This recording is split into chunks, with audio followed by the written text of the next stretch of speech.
నాగర్ కర్నూలు జిల్లా కోలాపూర్ మండలం రామాపురం గ్రామంలో పశువుల వాగుపై బ్రిడ్జ్ నిర్మాణం చేపట్టాలని డిమాండ్ చేస్తూ గ్రామస్తులు చంద్రయ్య యాదవ్ ప్రవహిస్తున్న వాగులో కూర్చొని నిరసన చేపట్టారు. ఈ నిరసన దీక్షకు గ్రామస్తులు మద్దతు ఇచ్చారు. చిన్నపాటి వర్షానికి పశువులు వాగుకు ఉధృతంగా వరద వస్తుందని ఎన్నోసార్లు ప్రజాప్రతినిధులకు అధికారులకు బ్రిడ్జ్ నిర్మాణం చేపట్టాలని కోరడం జరిగిందని కానీ ఎవరు స్పందించడం లేదని విమర్శించారు.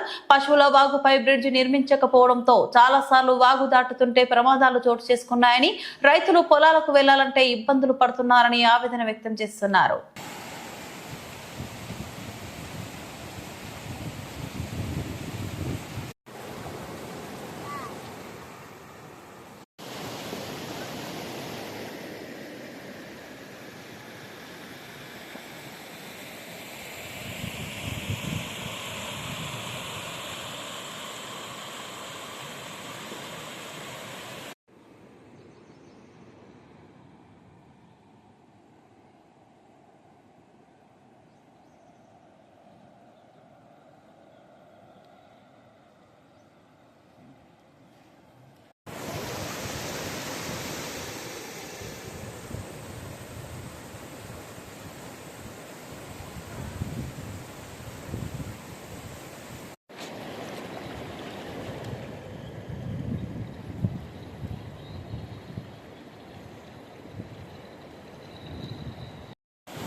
నా పేరు ఆకునమూని చంద్రయ్య యాదవ్, సామాజిక కార్యకర్తని.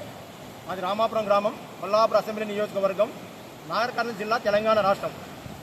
మా రామాపురం గ్రామంలో గత 4-5 దశాబ్దాలుగా అంటే 40-50 సంవత్సరాలుగా ఈ పసులవాగు అంటే వర్షాకాలం వచ్చిందంటే నిత్యం పసులవాగుపై నీరు ప్రవహించడం వలన గ్రామ రైతులు ప్రజలు ఈ వాగు దాటి పంట పొలాలకు వెళ్ళాలన్నా ఈ వాగు పక్కనే ఇక్కడనే శ్మశాన వాటిక ఉంది. శ్మశాన వాటికకు ఎవరైనా దురదృష్టంగా చనిపోతే శ్మశాన వాటికి వెళ్ళాలన్నా ఇక్కడ ప్రజలందరూ కొలుచుకునే అందరికీ ఇష్టమైన భక్తి ఇష్టమైన దేవుడు వెంకటేశ్వర స్వామి దేవాలయం కూడా టెంపుల్ కూడా ఇక్కడనే ఉంది. అంటే ప్రజలు ప్రతి నిత్యము ఈ వాగు దాటి వెళ్తే కానీ పంట పొలాలకు వెళ్ళలేరు. పంట పొలాలకు వెళ్ళాలన్నా శ్మశాన వాటికి వెళ్ళాలన్నా టెంపుల్కి వెళ్ళాలన్నా ఉన్నది ఒకే ఒక దారి, ఈ రహదారి, ఈ బాట మరి ప్రజలు వెళ్ళాలంటే వాగు ప్రవహించడం వలన ప్రజలకు దాదాపు 40-50 సంవత్సరాలు ఎన్నో ఇబ్బందులు ఎదుర్కొన్నారు, ముఖ్యంగా మహిళా రైతులు. కాబట్టి ఇప్పటికైనా ఈ ప్రజల ఓటుతో ఎన్నికవుతున్న ఈ 40-50 సంవత్సరాలుగా ప్రజల ఓటుతో ఎన్నికవుతున్న ప్రజాప్రతినిధులు కేవలం ఉత్సవ విగ్రహాలుగా చూస్తున్నారే కానీ ఈ యొక్క ప్రజల యొక్క సమస్యలకు పరిష్కారం చూపాలనే ఒక ఆలోచన ఈ యొక్క ప్రజాప్రతినిధులకు లేకపోవడం దురదృష్టకరం. అందుకనే ఇప్పటికైనా ఈ కొల్లాపూర్ అసెంబ్లీ నియోజకవర్గంలో దాదాపు 22 సంవత్సరాలుగా ఎమ్మెల్యేగా మంత్రిగా కొనసాగుతున్న మంత్రి జూపల్లి కృష్ణారావు గారికి ఇక్కడి గ్రామ ప్రజలు దాదాపు 6-7 పర్యాయాలుగా ఓట్లు వేసి వారిని గెలిపించడం జరిగింది. మరి గెలిపించిన ఈ ప్రజలకు మన కృష్ణారావు గారు చేసింది ఏంటంటే ఇప్పటికీ ఒక వాగు బ్రిడ్జి నిర్మాణం చేయలేకపోయారు. కాబట్టి ఇప్పటికైనా స్థానిక మంత్రి జూపల్లి కృష్ణారావు గారు ఈ యొక్క ప్రజల యొక్క సమస్యను బాధను అర్థం చేసుకుని వెంటనే ఈ పసలవాగుపై బ్రిడ్జి నిర్మాణాన్ని చేపట్టాలని నేను మంత్రి గారిని డిమాండ్ చేస్తున్నాను.